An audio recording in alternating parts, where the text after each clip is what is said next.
Hello dear all, Chandrabhan प्रसाद official पर आपका फिर से स्वागत है। आज बहस का विषय है कि दलित मिडिल क्लास को कैसे बचाया जाए। पूरी दुनिया में मिडिल क्लास की भूमिका समाज में बहुत बड़ी होती है। मिडिल क्लास अपने नीचे के लोगों को आगे बढ़ने के लिए इंस्पायर करता है। भारत में भी छोटा ही सही पर एक मिडिल क्लास पैदा हुआ है।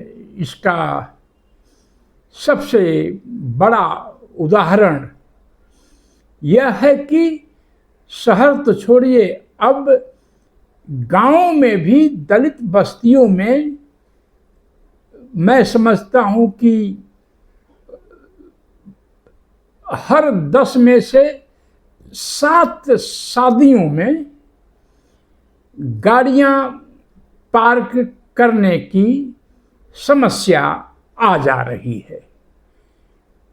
ग्रामीण भारत में लोअर मिडिल क्लास बना है, शहरी भारत में अर्बन मिडिल क्लास बना है। शहरी भारत में जो सरकारी नौकरियों में हैं, इंस्पेक्टर एंड एबव, तो शायद हर घर में कार होती है। मेरे बचपन में अगर किसी दलित समाज की शादी में साइकिल मिल जाती थी तो उसका शोर हो जाता था। किसी दलित परिवार में नई साइकिल आती थी तो उसकी भी चर्चा गांव के अंदर तो होती ही थी, गांव के आसपास भी होने लगती थी।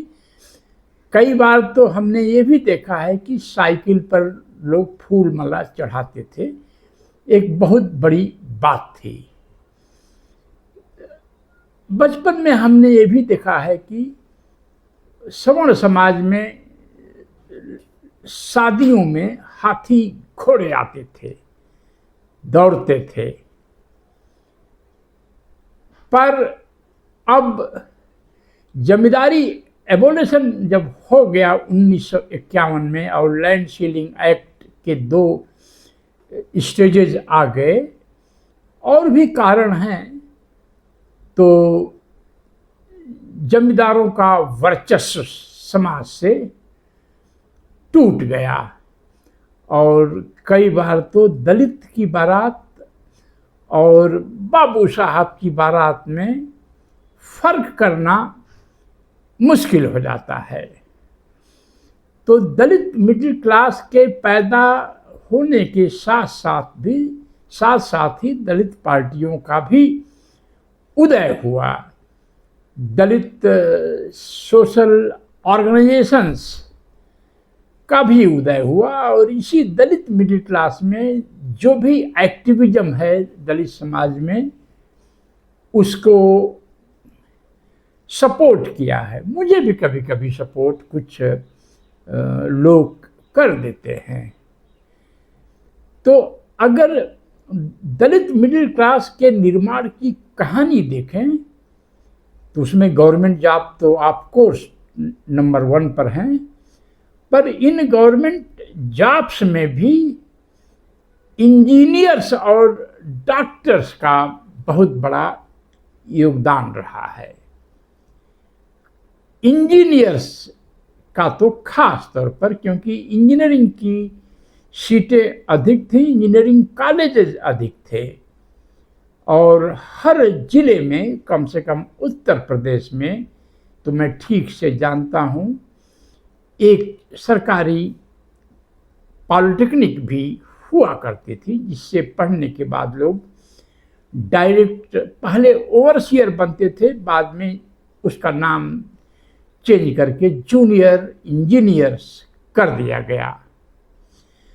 तो वैसे तो पूरे भारत में जो मिडिल क्लास खड़ा हुआ है मूलतः सरकारी नौकरियों से खड़ा हुआ है, और एक बिजनेस तबका जो पहले से हजारों सालों से है, बिजनेस से एक मिडिल क्लास खड़ा हुआ है, जो खास एक जातीय बैकग्राउंड में काफ़ी हद तक तब भी बना था, आज भी बने हुए है। तो दलित समाज में जो है बीटेक, पहले बीई बोलते थे, बैचलर्स ऑफ इंजीनियरिंग, अब बीटेक नाम हो गया है। तो बहुत सारे मेरे घर के आसपास तो कोई दलित समाज से आईएएस नहीं था मेरे बचपन में। बचपन की बात मैं करूं तो करीब हाई स्कूल के आसपास 74-75 में। लेकिन उसी इमरजेंसी के दौरान जब इंजीनियरिंग और मेडिकल कॉलेजेस में इंदिरा गांधी जी ने आरक्षण को एकदम कड़ाई से लागू कर देने का निर्देश दिया, तो मेरे घर के रेडियस के 10 किलोमीटर के भीतर 3 दलित आईआईटी में गए। मेरे परिवार से बाद में मदन मोहनलाल इंजीनियरिंग कॉलेज में मेरे कजिन ब्रदर इंजीनियरिंग के लिए दाखिल हुए, और भी बहुत सारे दलित इंजीनियर्स बने। और इंजीनियर्स जहाँ तक मेरी अपनी ऑब्जर्वेशन है, इंफॉर्मेशन है, जो हजारों इंजीनियर हर साल बनते थे, दलित समाज हो या गैर दलित समाज हो, इसका एक बहुत बड़ा हिस्सा पब्लिक सेक्टर में ज्वाइन करता था। ओएनजीसी, एनटीपीसी, भेल, सेल और Indian oil, Bharat petroleum, Hindustan petroleum, इस तरह के करीब 250 से ऊपर जो सेंट्रल पब्लिक सेक्टर है उसमें ये जाते थे। दूसरे नंबर पर PWD, irrigation department of electricity, इसमें जाते थे। तो जिस अनुपात में ओवरऑल इंडिया का मिडिल क्लास बन रहा था सरकारी नौकरी के माध्यम से, उसी अनुपात में दलित भी इंजीनियर बन रहे थे।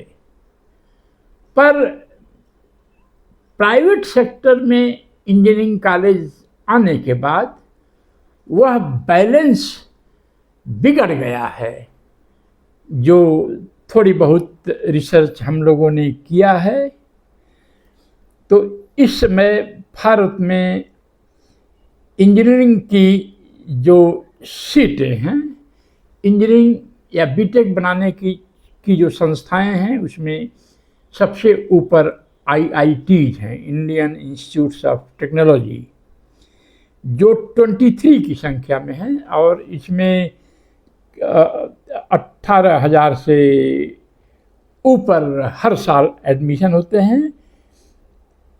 आईआईटीज में शेड्यूल्ड कास्ट की, मैं शेड्यूल्ड ट्राइब इसमें नहीं जोड़ रहा हूँ फिलहाल, शेड्यूल्ड कास्ट से 2,472 एडमिशन हर साल होते हैं। दूसरे नंबर पर आता है national institute of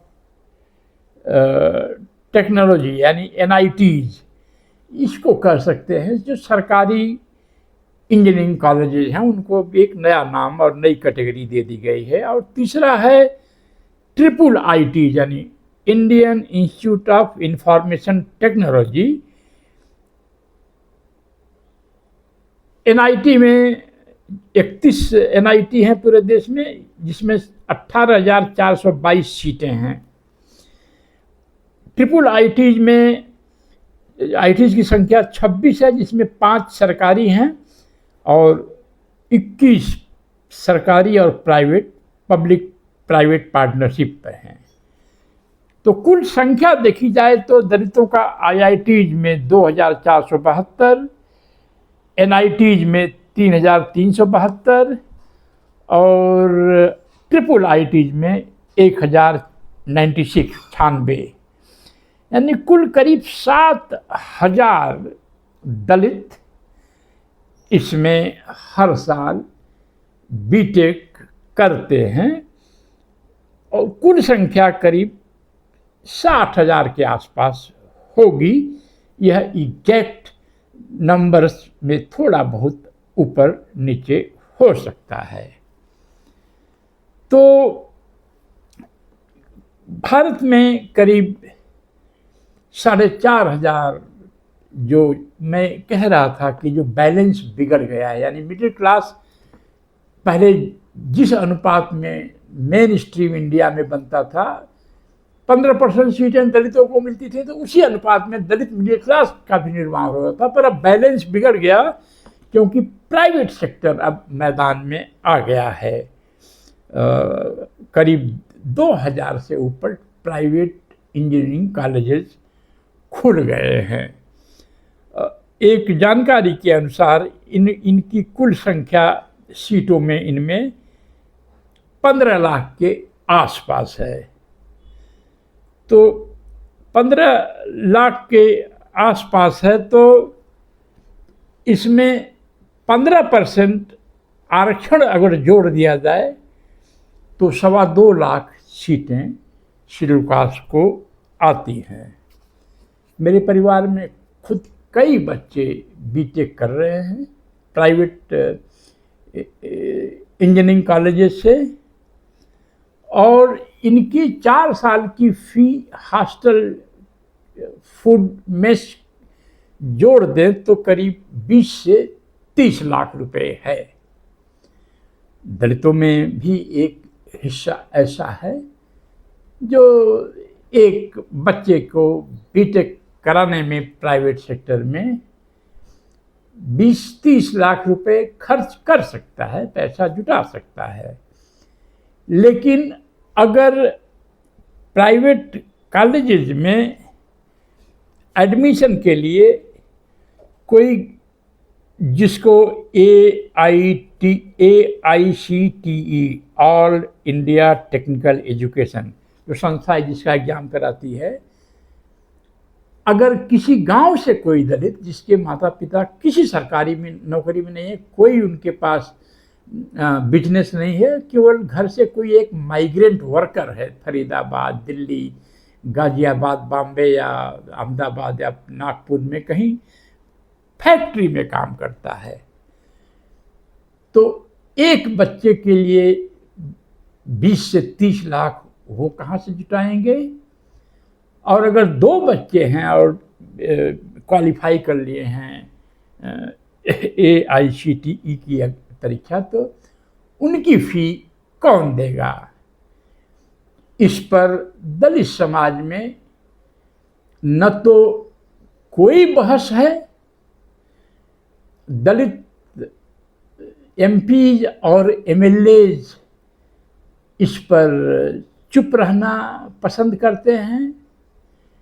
Dalit intellectuals बड़ी बड़ी लड़ाइयों में उलझे हुए हैं, उन्हें ब्राह्मणों को यूरेशिया भेजना है, तो उनके पास भी इन छोटी छोटी लड़ाइयों के लिए समय नहीं है। और जो दलित मिशनरीज हैं उन्हें तो पूरे भारत में कब्जा करना है, शायद यूरोप पर भी कब्जा करने की तैयारी में है या अमेरिका पर भी कब्जा कर लेंगे, कुछ कहा नहीं जा सकता है। वो तो कहते हैं पूरा आकाश नीला है, हमारे झंडे के हिसाब से पूरे आकाश पर कब्जा कर लेंगे, समुद्र का पानी भी नीला है उस पर भी हमारा कब्जा होगा। धरती पर कब्जा होगा कि नहीं, क्योंकि धरती नीली नहीं है। खैर, बड़े ड्रीम देखना कोई बुरी बात नहीं है। बाबा साहब से जितने बड़े ड्रीम, बाबा साहब के जो ड्रीम थे उन ड्रीम से ये ड्रीम, मिशनरियों के ड्रीम, इंटेलेक्चुअल्स के ड्रीम ज़्यादा बड़े हैं। तो अगर मान लीजिए 2.25 लाख दलितों को होती हैं बीटेक की सीटें, इसमें 1 लाख दलित सामान्य परिवारों से हैं, 2.25 लाख दलित सरकारी नौकरी वगैरह वालों के परिवारों से हैं, उनको आसानी से एडमिशन मिल जा रहा है। तो 1 लाख दलित बीटेक एडमिशन के लिए जो पैसे की ज़रूरत है वह मैं समझता हूँ कि आप 1 लाख में 25 लाख का गुणा कर लीजिए। बहुत छोटी सी राशि है। कितनी राशि तो प्रधानों की सेवा में चली जाती है हर साल। खरबों रुपए नरेगा में चले जाते हैं हर साल। तो क्या ऐसा नहीं हो सकता है कि प्रेशर बनाकर या कन्विंस करके दलित समाज अपने 10 लोकसभा सांसद तैयार करें जो सरकार से, जो प्राइवेट सेक्टर से जाकर एक प्रतिवेदन दें, एक मेमोरेंडम दें। और चूंकि समाज में इनको वोट खोने का डर है तो ये स्ट्रेटेजिक तौर पर बुर्का पहन सकते हैं। बुर्का पहनकर प्राइम मिनिस्टर के पास चले, आप लोग 10 एमपी जुटाइए तो मैं प्राइम मिनिस्टर कार्यालय से अपॉइंटमेंट जुटाता हूँ, ये मेरा काम है। मैं दिग्विजय सिंह साहब के पास जाऊँगा भोपाल और कहूँगा कि चलिए प्राइम मिनिस्टर साहब से हमें अपॉइंटमेंट दिलाइए। मैं मानटेक सिंह साहब के पास जाऊँगा, और भी लोग हैं, मैं गोदरेज परिवार में जाऊँगा और कहूँगा चलिए हमारी ये डिमांड है कि जो करीब करीब, ये एग्जैक्ट फिगर नहीं है, 2 लाख करोड़ रुपए जो शेड्यूल कास्ट सब प्लान पर बाढ़ की पानी की तरह से बह जाते हैं, कोई देख नहीं पाता है वो कहाँ गया। इस 2 लाख करोड़ को जो शेड्यूल कास्ट के नाम पर बह जाता है बाढ़ की पानी की तरह, शेड्यूल कास्ट के प्रोफेशनल एजुकेशन पर इसको खर्च किया जाए। और यह हमारा अधिकार है। इस देश ने महात्मा गांधी को वादा किया था, डॉक्टर भीमराव अंबेडकर को वादा किया था, भारत की संविधान सभा ने भारतीय गणराज्य को यह आदेश दिया था कि अछूत लोगों को शेष समाज के बराबर खड़ा किया जाए। इस पर हमारी नैतिक और कानूनी जीत हुई है। हम यह कह सकते हैं कि ये जो अमृत काल चल रहा है, यह एडवर्सरी पॉलिटिकल फोर्सेस का काल है, इसलिए वो हमारी बात नहीं सुन रहे हैं। पर सवाल यह है कि ये बात कहीं उठ भी रही है क्या? आप जो भी व्यूअर्स इस वीडियो को देख रहे हैं तो कृपया अपने दिमाग पर बल डालिए और यह देखने की कोशिश करिए कि क्या आपने कोई ऐसा सेमिनार अटेंड किया है, कोई ऐसी दलितों द्वारा लिखी गई बुक पढ़ा है, या कोई ऐसा लेक्चर सुना है जहाँ पर यह कहा जा रहा हो कि जो सक्षम दलित नहीं है आर्थिक रूप से, पर बच्चे सक्षम हैं, उन्होंने AICTE की परीक्षा पास कर ली है, पैसा हो तो प्राइवेट इंजीनियरिंग कॉलेज में उनका एडमिशन हो सकता है पर नहीं हो पा रहा है, तो आप हमको कमेंट में लिख दीजिएगा। मैं जाकर उस व्यक्ति या उस संस्था के सामने नतमस्तक हो जाऊंगा और मैं कहूँगा इस लड़ाई को आप आगे ले चलिए, मैं भी आपके पीछे पीछे चलूँगा। यह एक बड़ा तरीका है कि दलित मिडिल क्लास को हम डूबने से बचा सकते हैं। नहीं तो याद रखिए, मेरा ऑब्जर्वेशन है, हर चौथे दलित परिवार में एक बच्चे या बच्ची की शादी रुकी हुई है, क्योंकि लड़का एम्प्लॉयड लड़के मिल नहीं रहे हैं या लड़कियां नहीं मिल रही हैं। 10 साल के भीतर हर दूसरे घर में या हर एक घर में एक दलित लड़की बिना शादी के रह जाएगी। और दलित मिडिल क्लास नहीं है तो लोग दलितों की तरफ देखना तक बंद कर देंगे। दलितों के साथ उठना बैठना तो छोड़ दीजिए। कुछ दलित हैं जो पैसा बिजनेस में चले गए हैं, जैसे दलित ओन्ड हॉस्पिटल्स हैं, और कुछ और भी लोग हैं जो पैसा सही जगह इन्वेस्ट कर दिए, वो बच जाएंगे। लेकिन ये मामला 100 में से 25 का रह जाएगा, 25% का रह जाएगा।